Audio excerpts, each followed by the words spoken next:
자, 어떤 상황에도라는 제목 가지고 하나님 말씀 증거하도록 하겠습니다. 그 예수 믿는 믿음이 오래되고 또 깊어지고 또 신앙의 연륜이라 그러죠. 그런 게 많이 쌓여가면 쌓여갈수록 하나님께서 우리 성도들에게 반드시 요구하시는 어떤 열매들이 있습니다. 그 열매와 그 결과들이 있는데 어렵게 생각하실 필요 없고요. 그 열매는 바로 다른 게 아니라 우리의 관심이 바뀌는 것입니다. 우리의 관심이 바뀌는 것. 무슨 말인가 하면 예전 같으면 뭐 예수를 안 믿을 때는 물론 마찬가지겠지만 또 예수를 믿더라도 예수 믿는 믿음이 뭔지도 잘 모르고 또 하나님을 경험하지 못하는 그런 상태에 계신 분들 같은 경우는 예전 같으면 자라나지 못하고 어떤 그 관심이 딴 데가 있는 분들은요, 무엇을 먹을까, 무엇을 마실까, 무엇을 입을까, 이것이 살아가는 삶 가운데 가지는 최대 관심사, 그런 부분이 굉장히 많았습니다. 그러다 보니까 예수를 믿는 분들이라고 할지라도 잘 먹고 잘 입고 잘 마시기 위해서 예수 믿는 믿음을 도구화시키는 현상들이 많이 생깁니다. 그렇지 않습니까? 예수 믿는 믿음도, 예수를 믿는 것도 내가 잘 먹고 잘 살고 잘 입기 위해서 그렇게 믿는 어떤 초보적인 어린아이 같은 그런 어떤 상태가 있었다는 것입니다.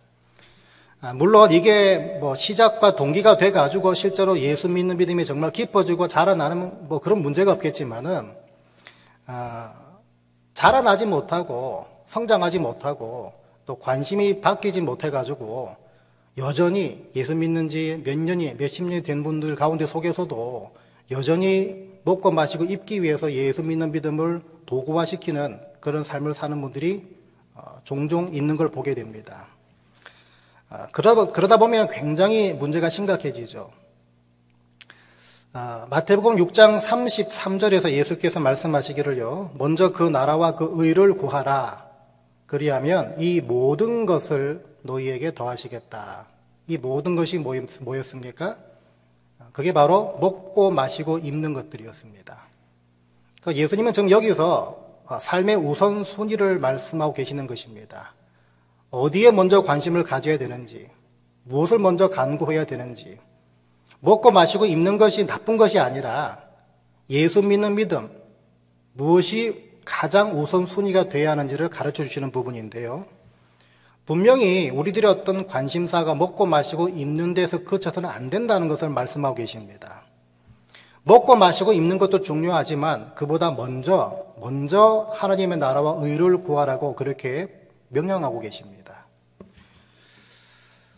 거기에 좀 더 관심을 가지라는 것입니다. 거기에 좀 더 관심을 가지라. 먹고 마시고 입는 것 관심 갖지 말라는 말이 아니라 먼저 그 나라와 그 의를 구하는 것에 먼저 관심을 가지라는 것입니다. 그럼 여러분, 여기서 과연 하나님의 나라와 의를 구한다는 것이 과연 무슨 의미인가?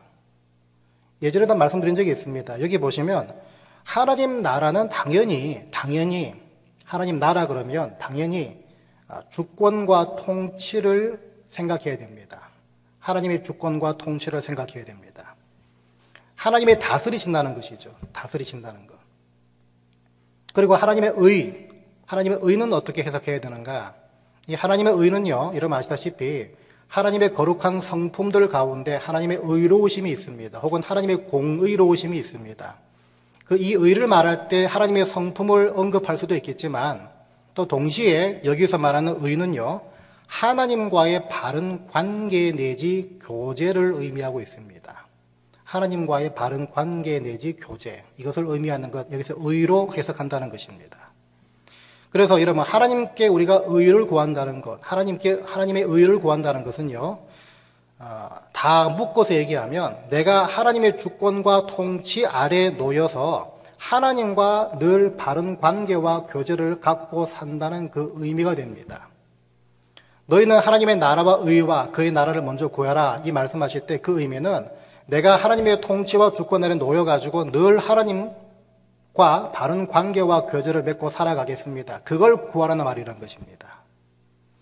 그런데 여러분, 하나님의 통치와 주권 아래 늘 하나님과 바른 교제와 관계를 맺고 살아가다 보면 필연적으로 맺을 수밖에 없는 열매가 있습니다. 바로 그게 뭔가 하면 내가 하나님의 성품을 닮아가는 열매입니다. 내가 하나님의 성품을 닮아가는 열매입니다. 우린 통상 이 열매를요, 하나님의 형상이 회복된다, 그런 식으로 표현하기도 하고, 하나님의 거룩하심을 닮아간다, 아니면 하나님 자녀답게 살아간다, 하나님의 아들, 딸답게 살아간다, 또 그렇게 다른 문장으로서, 다른 표현으로 그렇게 얘기하기도 합니다. 여러분, 부부가 오래 같이 살다 보면, 부부가 가정이라는 그 테두리 아래에서 오래 같이 살다 보면 당연히 닮아가죠. 아니군요. 친구도 학교라는 어떤 그 테두리 안에서 혹은 마음 맞는 친구들끼리 모이는 그런 어떤 모임 그 테두리 안에서 오래 같이 만나고 오래 같이 교제하다 보면 친구도 닮아갑니다. 마찬가지라는 것입니다. 하나님의 통치와 주권 아래 하나님과 바른 교제와 관계를 꾸준히 해 나가다 보면은 반드시 하나님의 형상이 회복된다든지 하나님의 거룩하심을 닮아간다든지 그런 열매들, 하나님을 닮아가는 열매가 분명히 맺어진다는 것입니다. 그리고 더 중요한 것은요, 그런 모습으로 닮아가는 열매를 자꾸 맺어가다 보면요, 그 사람들이 서 있는 가정이나 교회나 학교나 직장, 다시 말해서 그 사람이 있는 그 현장, 거기가 바로 하나님께서 다스리시는 하나님 나라가 된다는 것입니다. 하나님의 통치와 주권이 임하는 것이 바로 이렇게 지금처럼 이 바이러스가 퍼져나가는 것처럼 하나님의 형상을 닮아가는 그 사람들이 가 있는 곳이 바로 하나님의 나라가 된다는 것입니다. 그래서 여러분, 마태복음 아까 6장 33절, 너희는 먼저 그 나라와 그 의를 구하라. 이것은요, 하나님과의 지속적인 교제, 끊임없는 교제, 이 가까운 교제, 이걸 통해서 주님의 성품을 닮아가는 것이고, 그런 사람들로 인해서 이 세상이 하나님 통치로 충만하게 되는 것, 하나님의 통치로 충만하게 되는 것을 먼저 구하라는 것, 다시 말해서 그 일에 먼저 관심을 가지라는 말과 똑같다는 것입니다. 여러분, 기억하시기 바랍니다. 주님의 저와 여러분들을 향해 가지시는 관심은 첫 번째는 저와 여러분의 구원이고, 두 번째는 주님의 성품을 닮아가는 것입니다. 그래서 여러분, 예수를 믿으면 믿을수록 서두에서 말씀드렸던 것처럼 관심이 바뀌어야 합니다. 쉽게 말하면 어린 아이가 가졌던 관심에서 이제는 주님께서 가지시는 관심, 성경은 어른이 가지는, 자라나는 그 모습을 표현하고 있죠. 주님께서 가지시는 관심으로 자꾸 바뀌어가야 한다는 것입니다. 오늘 본문이 어린 아이 관심에서 주님의 관심으로 옮겨가기 위해서 필요한 것 하나를 우리에게 말해주고 있는데요. 이 히브리서는 누가 썼는지 알려지지 않았습니다. 저자가 누군지 모릅니다. 어떤 기자가 적었는지 모릅니다. 근데 이 히브리서를 받는 대상들, 다시 말해서 히브리서를 쓴 목적, 이유, 이거는요, 첫 번째는 그 대상이 유대교에서 개종한 그리스도인들, 이렇게 보는 견해가 많습니다. 그 사람들을 위해 썼다는 말인데요. 그럼 그 썼던 이유가 뭔가 하면, 그 당시에 그렇게 그 유대교에서 그 예수 믿는 사람으로 자꾸 옮겨가다 보니까 그 사람들한테 가해지는 그 핍박, 박해가 굉장히 심해졌습니다. 그래서 이 핍박이 심해지다 보니까요, 이 당시 이 유대교에서 개종했던 사람들이 다시 유대교로 돌아가는 그런 일이 아주 빈번하게 생겼습니다. 그로 인해 가지고 교회 역시 혼란스러워지고 어려움에 처하게 되는데요.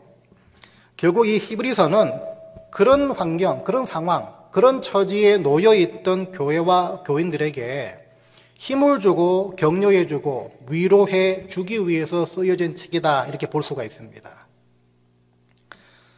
여러분, 그 히브리서 보시면 아시겠지만 그 노아 때부터 족보가 쫙 나오지 않습니까? 믿음의 사람 그래가지고 쫙 나오지 않습니까? 이 유대인들, 특별히 유대교에 아주 심취해 있고 율법에 얽매였던 사람들은요, 그 족보에 굉장히 얽매여 있었습니다. 그 사람들의 눈높이에 맞춰주기 위해서 그 장황한 족보를 다 언급해가면서 설명하는 걸 보게 될 때, 이 책이 과연 어떤 대상인가, 어떤 목적으로 쓰여졌는가, 그걸 가늠할 수 있다는 것입니다. 유대교에서 개종한 사람들, 또 다시 돌아가는 사람들, 그래서 다시 믿음을 다시 회복하지 못하는 사람들, 이 사람들을 위해서 너희가 믿었던 그 유대교 그게 아니다. 이 차원으로 설명해 주기 위해서 하지 않아도 될 만한 그 노아 족보부터 시작해가지고 쭉 말하는 그 부분이 그렇게 들어갔다는 것입니다. 여러분, 근데 잘 생각해 보시기 바랍니다. 격려해주고 위로해주고 어떤 이렇게 사람을 견뎌라, 핍박과 환난을 견뎌라, 이 차원에서 말해주는 내용들이 가득 차야 되는데요. 가득 차야 되는데, 다시 말하면 구슬리고 위로를 해도 될까 말까한 상황인데, 오늘 같이 보셨던 이 본문을 보시면 이상하게도 이 내용은요, 질책하는 내용에 가깝습니다. 질책하는 내용에 가깝습니다. 아이고 힘들었지, 좀 참아라, 하나님 곧 오신다, 뭐 이런 말을 해줘도 될까 말까인데, 지금 보니까 어떻게 말하고 있습니까? 너희들이 자라나지 못하고 있다라는 그 질책의 내용을 지금 담고 있습니다. 그리고 그 자라나지 못함의 증거를 어떻게 설명하고 있나 보니까요, 너희들이 이제는 다른 사람을 가르쳐야 될 입장인데 아직까지도 지금 배우고 있구나. 여러분, 이런 거 여러분 뭐 성경 말씀 글을 통해 듣고 있지만 여러분 실제로 여러분이 이 말을 듣고 있다 생각해 보시기 바랍니다. 얼마나 기분 나쁘겠습니까? 그렇지 않습니까, 여러분? 누가 저한테 와가지고 신목사, 당신 가르쳐야 될 사람이 지금 이것도 모르고 있느냐, 이렇게 따지고 들어오면요, 저 교회 안 나옵니다. 그때부터. 10절을 보세요. 하나님께 멜기세덱의 반차를 따른 대제사장이라 칭하심을 받으셨느니라. 한 예로 들고 있는데요, 이 말이 뭔가 하면 이 말조차도 너희들 무슨 말인지 모르고 있는 게 말이 되느냐, 이런 식으로 말하기 위해서 이 말을 꺼내고 있는데, 이 말이 뭔가 하면요, 여기 멜기세덱의 반차, 저 성경 잘 안 읽고 있을 때 이 멜기세덱의 반차, 그럼 이게 무슨 말인지 몰랐습니다. 뭐 멜기세덱이 뭐 전차를 타고 다녔는지. 근데 이게 멜기세덱의 반차란 말은요, 여기 영어 성경 보시면 아시겠지만 멜기세덱의 그 계열, 계통, 좀 쉬운 말로 족보, 이 말입니다. 멜기세덱의 계열과 계통을 따른 대제사장이라. 근데 이렇게 칭함받은 대상이 바로 예수 그리스도라는 것을 좀 설명하고 있습니다. 여러분, 구약의 창세기에 나오는 멜기세덱이라는 사람을 다시 말해서 예수님의 모형으로 소개하고 있다는 것입니다. 이 멜기세덱은 여러분 아시다시피 아브라함이 조카 롯을 구하고 난 다음에 이제 승전을 하고 돌아오는 길에 만났던 이 살렘의 왕, 다시 말하면 예루살렘을 그 당시 통치했던 왕, 그리고 동시에 제사장이었습니다. 멜기세덱이라는 인물은요, 이렇게 구약 창세기에만 단편적으로 소개되고 있는데, 근데 성경은 이 사람을 어떻게 소개하나 보니까 굉장히 전무후무한 표현을 쓰고 있습니다.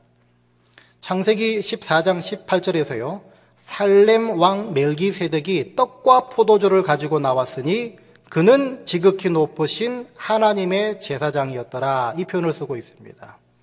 성경 어디를 봐도요, 지극히 높으신 하나님의 제사장, 더군다나 그 인물이 사람 멜기세덱이라고 이렇게 칭하고 있는 것, 아무리 찾아봐도 이런 표현을 쓴 인물이 성경에 없습니다. 그러니까 여러분, 멜기세덱을 앞으로 오실 예수님의 모형, 그러니까 구약 창세기 그 관점에서, 그 당 시점에서 앞으로 오실 예수님에 대한 그 모형으로 비유하는 이유가 바로 이 말씀 속에 있습니다. 무슨 말인가 하면, 구약에서의 제사장은 주로 이 여러분 그 성경 읽기 문제자시면 아시겠지만 그 아론 계통의 사람들 혹은 레위 지파 사람들 통해서 그 계열, 그 계통에서 주로 제사장을 뽑지 않았습니까? 구약의 제사장이. 다른 말로 말하면 그 계열과 그 계통, 다시 말하면 족보가 있다는 말입니다. 족보가 있다. 근데 이 멜기세덱은요, 족보가 없는 제사장입니다. 다시 말해서 뜬금없이 언급된, 계열과 계통이 뭔지 알려지지 않은 그런 제사장으로 좀 성경에 소개되고 있다는 것입니다. 그러니까 이 말은 무슨 말인가 하면 사람의 어떤 그 출신과 어떤 그 땅에 묶여있는 그런 제사장이 아니라 묶여있지 않는 의미의 제사장이라는 말과 똑같습니다. 그러니까 이 히브리서 저자는요, 예수님을 바로 그런 일반적인 제사장과는 완전히 다른 족보와 계열과 계통에 얽매이지 않은 특별한 제사장으로 지금 강조하고 있는 것입니다. 그러다 보니까 이 아론이나 레위 지파 계열이 아닌 거기 묶여있지 않은 지극히 높으신 하나님의 제사장이었던 예수님을 멜기세덱에 지금 비유하고 있는 것이죠. 자, 그러다 보니까 결국 히브리서 7장 1절부터 3절까지 이런 말씀이 나옵니다. 이 멜기세덱은 살렘 왕이요 지극히 높으신 하나님의 제사장이라 여러 왕을 쳐서 죽이고 돌아오는 아브라함을 만나 복을 빈 자라. 아브라함이 모든 것의 10분의 1을 그에게 나누어 주니라.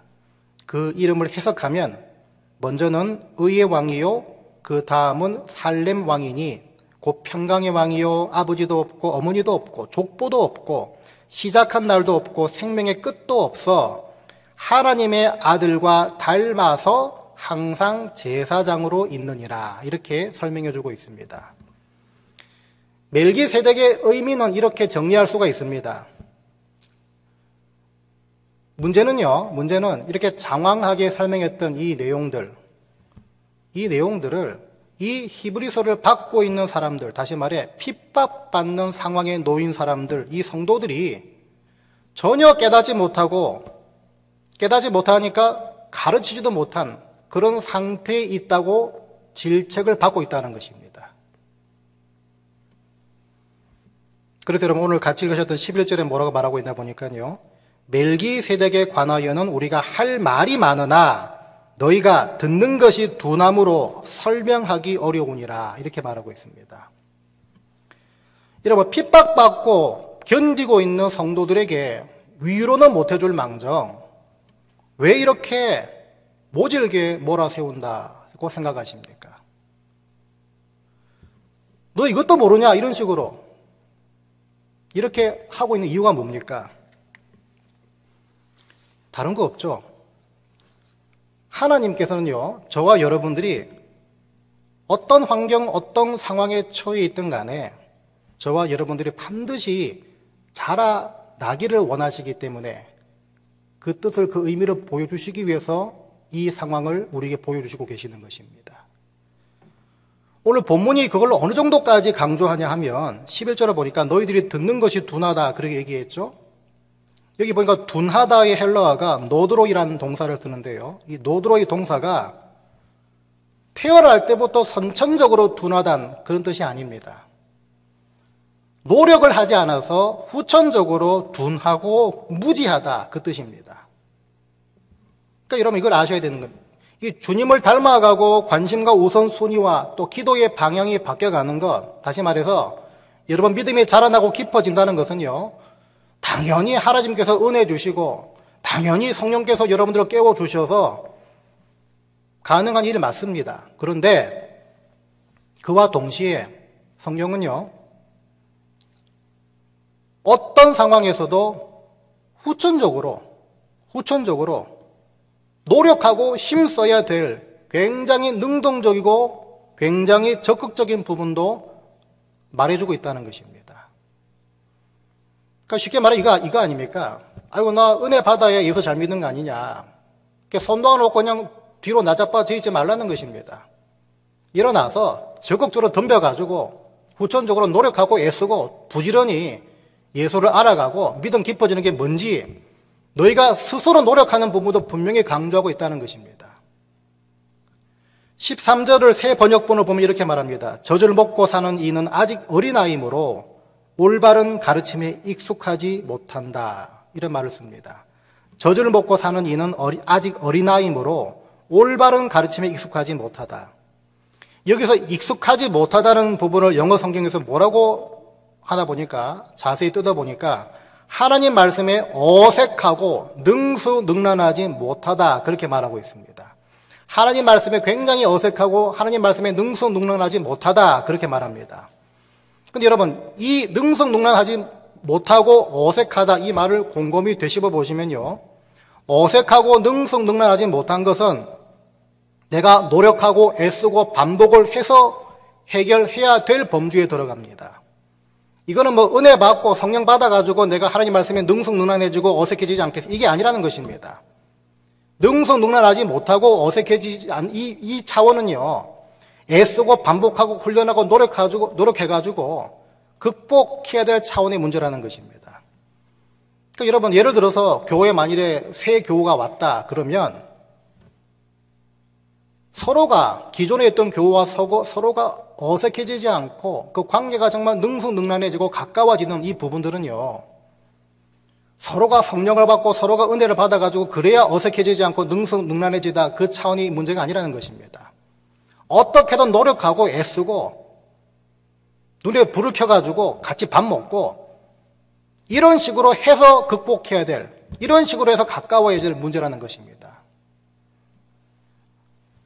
무슨 말인가 하면요, 하나님 말씀을 가까이 하고 하나님에 대한 믿음이 깊어지는 것, 또 주님의 성품을 닮아가는 것, 우리의 관심과 기도의 방향이 자꾸 바뀌어 나가는 것, 이것은요, 엄연히 우리가 해야 될 모습, 책임져야 될 부분이 있다는 것입니다. 14절에서는요, 장성한 자의 모습을 얘기하고 있는데, 그들은 지각을 사용함으로 연단을 받아 선악을 분별하는 자들이니라. 똑같습니다. 연단받다의 동사 주목하면요, 게김나스메나라는 동사를 쓰는데, 게김나스메나가 끊임없이 훈련받고 연단받는다 동사입니다. 그러니까 다시 말씀드립니다. 은혜 받고 성령 받고 뭐가 뿅 해야, 그래야 내가 하나님 가진 관심을 갖고 하나님 기뻐하시는 것을 하겠습니다. 맞는 말이지만 동시에 내가 끊임없이 연단받고 훈련받고 익숙해지고 능숙능란해지고 반복하는 그 차원으로 접근해야 될 문제라는 것입니다. 이런 사람은 선악을 분별할 수 있다 분명히 말하고 있습니다. 이 선악을 분별할 수 있다, 이 말은 쉽게 말하면 무엇이 하나님 기뻐하시는 일이고 무엇이 하나님이 근심하시는 일이, 이게 분간이 된다 말과 똑같습니다. 자, 그러다 보니까 지금까지의 내용들을 다 묶어보면요, 지금까지의 내용들을 다 묶어보면 이렇게 말할 수 있습니다. 어떤 환경에도 멈추지 말고 자라나라. 어떤 환경에도 멈추지 말고 자라나라. 이렇게 볼 수 있다는 것입니다. 그리고 말씀드렸다시피 그 자라남의 정의, 깊어지고 성숙해지는 그 정의는요, 하나님께서 기뻐하시는 것을 내가 잘 분별한 대로 행하는 것까지가 포함됩니다. 거기에 제발 좀 관심을 가져. 그리고 그 결과와 그 열매는 결국에는 하나님의 성품을 닮아가는 모습이라는 것입니다. 특별히 하나님께서는요, 이걸 우리가 처한 상황과 우리가 지나고 있는 처지와는 상관없이 자라나라고 명하십니다. 훈련받아라, 연단되어져라, 반복해라, 능숙능란해져라, 애써라, 노력해라. 어떤 상황에서도 그렇게 하라고 말씀하신다는 것입니다. 다시 말하면, 아이고 목사님, 뭐 이번 문제만 해결되면 그때 교회 나가죠. 아이고 목사님, 이게 좀 잠잠해지면 예수 좀 잘 믿을게요. 그렇게 말하지 말라는 것입니다. 어떤 상황에도 자라나라, 깊어져라, 예수 닮아라. 하나님 기뻐하시는 일이 뭔지 아닌 것이 뭔지 이걸 분별하고 그 분별한 대로 행하라. 노력하고 애써라. 어떤 상황에서도. 왜 그런지 아십니까? 하나님은 우리가 그 상황을 뛰어넘을 때 바로 우리에게 성장과 깊어짐을 허락하시기 때문입니다. 여러분, 상황 뛰어넘으라고 해서 절대로 어렵게 생각하지 마시기 바랍니다. 상황을 뛰어넘는다는 것 절대로 어렵게 생각하지 마시기 바랍니다. 상황을 뛰어넘는다는 말은요, 상황을 이용해라는 말입니다. 상황을 사용해라. 지난 수요일에 저도 잠깐 말씀드렸지만요, 지금 이 벌어지고 있는 사태를 한번 곰곰이 생각해 보시기 바랍니다. 지금의 코로나 바이러스. 우리가 이 상황에 파묻혀서 그냥 수동적으로 기다리거나 당하는 입장이 돼서는 절대 안 됩니다. 오히려 우리는요, 이 상황을 이용해서, 이 상황을 우리가 사용해서 하나님이 뭘 말씀하신지를 들어야 합니다. 만일 오늘 이 공예배, 오늘처럼 이 공예배, 어떤 공적 모임을 취소해야 되는 상황을 만났다 생각해 보시기 바랍니다. 단순히, 그럼 뭐 컴퓨터 앞에 앉아가지고 예배 드리면 되지. 우리의 생각이 그냥 거기서 멈춰서는 절대 안 됩니다. 오히려 그렇게 해야 되는 시간을 지나고 있는 그 시간 동안 이렇게 예배당 나와서 모여서 앉아 예배 드리는 게 얼마나 복됐고 얼마나 감사한 일이었는지를 우리가 생각해내야 합니다. 그래서 모든 상황이 다 진전된 후에 그전보다 더 열심히 모이기에 힘쓰면 되는 것입니다. 이게 여러분 상황에 파묻히는 것이 아니라 이게 바로 상황을 뛰어넘고 상황을 사용하는 것입니다. 지난 우리 성경 공부 때도 말씀드린 적이 있는데요. 교회에서의 분란, 교회에서의 어떤 다툼, 분열 충분히 생길 수 있습니다. 왜? 다 죄성을 가진 용서받은 죄인들이 모여있는 교회이기 때문에 어느 교회든 간에 분란이 있을 수 있습니다. 근데 그 상황에서도요, 그 상황을 우리가 파묻히는 것이 아니라 뛰어넘는다는 것은 뭘 말하겠습니까? 그 상황을 사용하자는 말이 뭐겠습니까? 그 상황을 사용하는 말은요, 결국에는 그 분란과 분열을 통해서 그 이후에 우리의 모습이 어떻게 해야 되는지를 생각하는 차원까지 끌고 나가야 그 상황을 사용할 수 있다는 것입니다. 그러니까 여러분 엄밀히 말하면요, 분란과 분열이 중요한 것이 아니라 분란과 분열 이후에 그 수습하는 과정이 어떤지를 보면 그 사람이 예수 안에 정말 있는 사람인지 아니면 예수를 빙자해서 자신의 욕망을 채우려는 사람인지를 분간해낼 수 있는 것입니다. 여러분 상황을 사용하고 상황을 뛰어넘고 상황을 이용해라, 바로 그 말입니다. 우리가 맞닥뜨린 상황 우리가 바꿀 수 없습니다. 하지만 우리가 바꿀 수 있는 것은요, 그 이후의 모습이란 것입니다.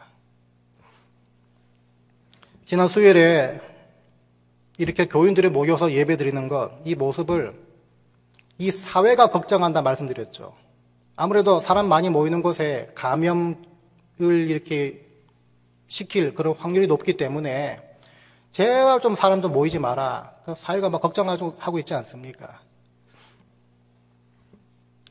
그러면 그런가 보다. 그렇게 있는 것이 아니라 우리의 생각을 좀 더 넓혀 봐야 한다 말씀을 드렸습니다.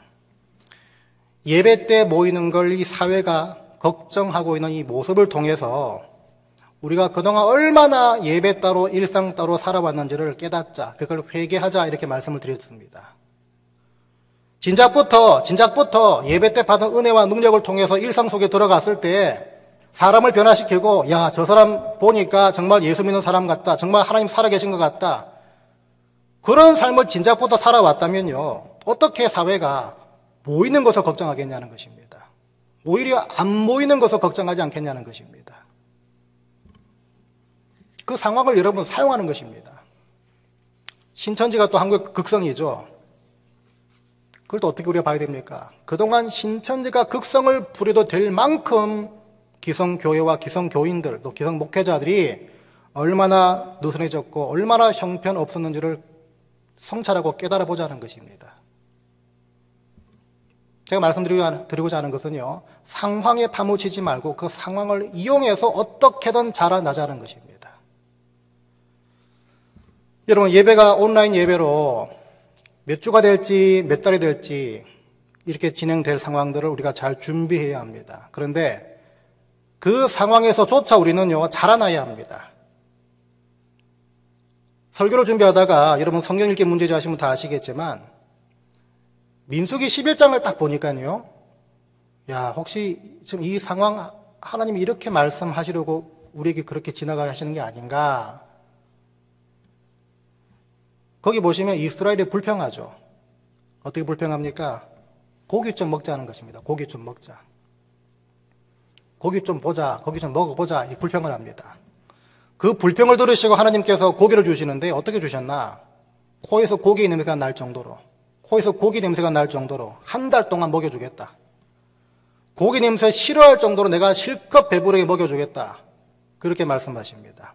그런데 그 모습을, 그 내용을 지날 때, 참 교묘하게 지금 이 모습과 오버랩이 됐습니다. 오버랩이 됐는데, 여러분, 하나님께서 우리 예배를 받으시는 것 정말 기뻐하시고 정말 좋아하시는 분이십니다. 그런데 우리는요, 하나님, 오늘 교회 안 가고 좀 쉴게요. 내가 일주일 동안 뼈 빠지게 일했는데 오늘 쉬지 언제 쉬겠습니까? 하나님, 좀 우리 애 어디 좀 데리고 가는데 좀 익스큐즈 합시다. 아이고, 몸이 좀 피곤합니다. 아이고, 교회 보기 싫은 사람 천지입니다. 좀 쉽시다. 그럴 때 하나님께서 민수기 11장처럼 그래, 한번 쉬어봐라. 지겹도록 쉬어봐라. 지겹도록 교회 나오지 말고 원 없이 내가 쉬도록 해줄게. 민수기 11장 이 내용이 이런 식으로 비춰진다는 것입니다. 나중에 분명히 상황이 나아질 것입니다. 그러면 또다시 옛날로 돌아갈 것이 아니라 그동안 깨닫게 해주셨던 것들, 그동안 성찰케 만들어 주셨던 것들, 이것들 하나하나 정리해가지고 다시 옛날로 돌아가지 않겠습니다. 하나하나 순종해 나가면 되는 것입니다. 그게 바로 어떤 상황 속에서도 우리가 자라나는 모습입니다. 제가 아는 장로님 한 분이 제가 성경 공부 때 나눴지만 몇 주 전에 돌아가셨습니다. 이분 참 제가 중고등부 애들 섬길 때 그 학부모님이셨는데 집사님이셨다가 이제 장로님을 섬기시다가 돌아가셨습니다. 얘기를 들어보니까 이분이 암으로 돌아가셨는데 마지막 순간에 그 고통이 아주 극심하니까 그 마약성 진통제 같은 걸 이제 줘서 그 고통을 잠재우지 않습니까? 그래서 의식이 없으시다가 또 의식이 조금 깨고 이렇게 왔다 갔다 하시는 과정 가운데 이분이 의식이 잠깐 돌아오는 그 사이에 자꾸 이렇게 앉아 계시려고 하시더라는 것입니다. 누워있지 않고 자꾸 앉아 계시려고 합니다.